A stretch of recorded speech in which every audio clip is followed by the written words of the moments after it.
साहेब बंदी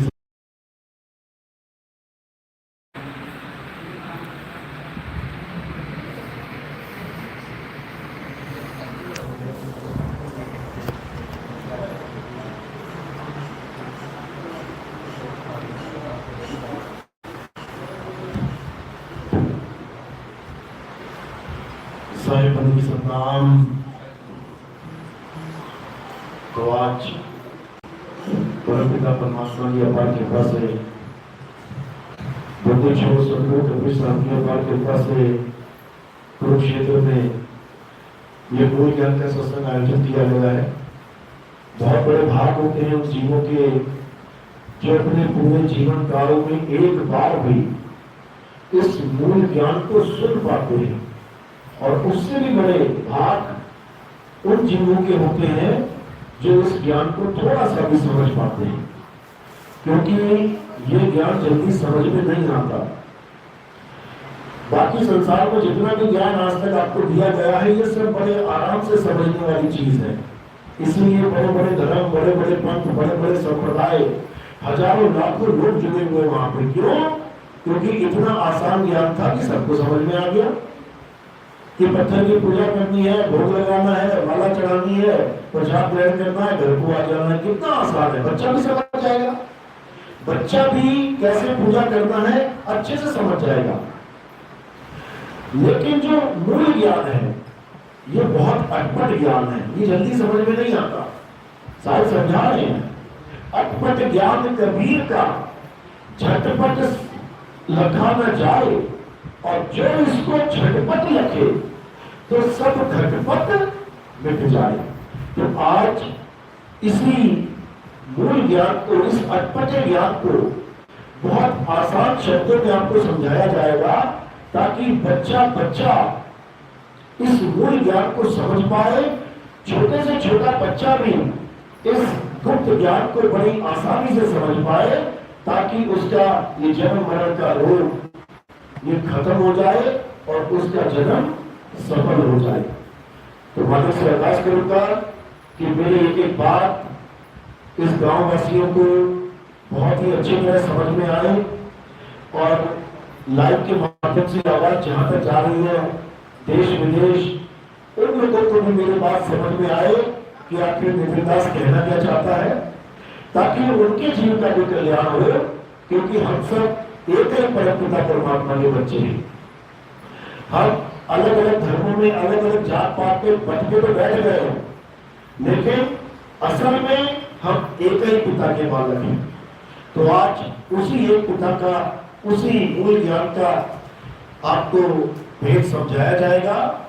पूरे ध्यान से, पूरे विवेक से सत्संग को सुनना है, और कोई भी सवाल होगा तो सत्संग खत्म होने के बाद आप अपना सवाल रख सकते हैं। सत्संग के बीच में कोई भी सवाल ना रखिए, पूरा मौका दिया जाएगा आपको, हर सवाल का जवाब मिलेगा, हर शंका का समाधान किया जाएगा। तो आज का सत्संग शुरू करने से पहले परमपिता परमात्मा के नाम पे जयकारा लगाएंगे और फिर सत्संग शुरू करेंगे। बोलिए परमपिता परमात्मा की जय, सतगुरु बंदी छोड़ कबीर साहिब की, सभी संतों की, सभी भक्तों की, सतगुरु मदनपति साहिब की, दीवान जवाहरपति साहिब की, सतगुरु राम सेवक साहिब की, सतगुरु वैरागपति साहिब की, कैलापुर धाम की, सतगुरु रविदास महाराज की, सतगुरु मीराबाई की, सभी हंसों की, इस गांव नगर बस्ती की, आज के आनंद की, सकल हंस को बंदगी, साहिब बंदगी सतगुरु नितिन साहिब की जय। तो जैसा मैंने बताया कि ये मूल ज्ञान है, इसको मूल ज्ञान नाम किसने दिया? ये कबीर साहब की देन है। मूल का मतलब होता है जड़, जड़ चेतन वाला जड़ नहीं। जड़ मतलब किसी पेड़ की जड़। जैसे पेड़ ऊपर दिखाई देता है, कोई भी पेड़ है, आप उसकी छाल से, आप उसके पत्तों से, आप उसके फल फूल से आप पहचान जाओगे कि कौन सा पेड़ है। आम के फल लगे 2 मिनट लगेंगे पहचानने में, आम का पेड़ है। अमरूद लग गया तो पता लग जाएगा अमरूद का पेड़ है। अमरूद के पत्ते देख के पहचान जाओगे अमरूद के पेड़ के पत्ते हैं। पीपल के पत्ते देख के पहचान जाओगे पीपल के पत्ते हैं, लेकिन अगर 20 प्रकार के पेड़ों की जड़ें काट के आपके सामने रख दी जाएं तो आप पहचान नहीं पाओगे कौन सी पेड़ की कौन सी जड़ है। क्यों? कारण क्या है? कारण ये है कि वो जड़ गुप्त है, वो तुम्हारी आंखों के सामने नहीं है। जड़ कहां होती है? जमीन के नीचे, वहां हमारी आंखें नहीं पहुंच रही हैं। इसलिए गड़े हुए धन की तरह, गुप्त धन की तरह वो जड़ भी गुप्त है। इसीलिए कबीर साहब ने इस ज्ञान को मूल ज्ञान कह के समझाया। यानी पेड़ तो पूरे संसार में दिखाई दे ही रहा है, लेकिन जड़ किसी को नहीं दिखाई दे रही। और आप देखोगे कि पेड़ ऊपर से जब देखोगे तो अन्य अन्य शाखाओं में बढ़ जाता है। एक तना निकलेगा और क्या होगा, 10 शाखाओं में, 4, 5, 6 शाखाओं में ऐसे बढ़ जाएगा। तो ऊपर से देखने में लगेगा ये सब बटा हुआ है, अलग अलग है, लेकिन जैसे नीचे उतरोगे गहराई में तब ये सारी शाखाएं एक हो जाएंगी जड़ में आके। तो जैसे हमें ऊपर ऊपर दिखाई देता है हिंदू अलग है, मुसलमान अलग है, सिख अलग है, ईसाई अलग है, जैनी अलग है, बौद्धिस्ट अलग है, ये सब अलग अलग दिखाई दे रहे हैं। क्यों? क्योंकि हम ये ऊपर के पेड़ को देख रहे हैं। लेकिन जब आप इन सबकी गहराई में जाओगे तब सबकी जड़ एक ही निकल आएगी। इसलिए कहते हैं परमात्मा एक है, इसलिए कहते हैं अल्लाह एक है, इसलिए कहते हैं वाहिगुरु एक है, इसलिए कहते हैं गॉड हालेलुया यहोवा एक है।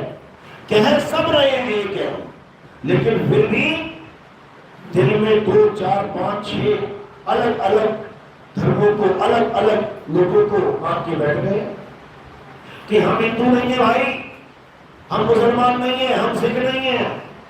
यानी अपने आप को अलग अलग मान के बैठ गए, जबकि हम सब एक ही पिता के बच्चे हैं। बाणी में आता भी है, एक पिता एक सगे हम बालक। और सब जानते भी हैं, हिंदू कहता है परमात्मा ने सारी सृष्टि बनाई है, तो मुसलमान भी तो उसी ने बनाए हैं, सिख ईसाई भी तो उसी ने बनाए हैं, उनका प्रोडक्शन कोई अलग थोड़ी नहीं चल रहा है। मुसलमान कहते हैं अल्लाह को रब्बुल आलमीन, या पूरे पूरे आलम का रब, यानी पूरे संसार का रब। तो हिंदू भी तो वही बना रहा है, ईसाई भी तो, यहूदी भी तो वही बना रहा है। फिर किस बात की नफरत है? तुम्हारे ही पिता के बच्चे हैं, नफरत क्यों है? क्यों एक दूसरे को मार रहे हो, काट रहे हो, जला रहे हो, एक दूसरे में बम फोड़ रहे हो, गोलियां चला रहे हो, गट बरसा रहे हो? केवल इसीलिए क्योंकि मूल ज्ञान को नहीं समझ पा रहे, अपनी जड़ को नहीं जान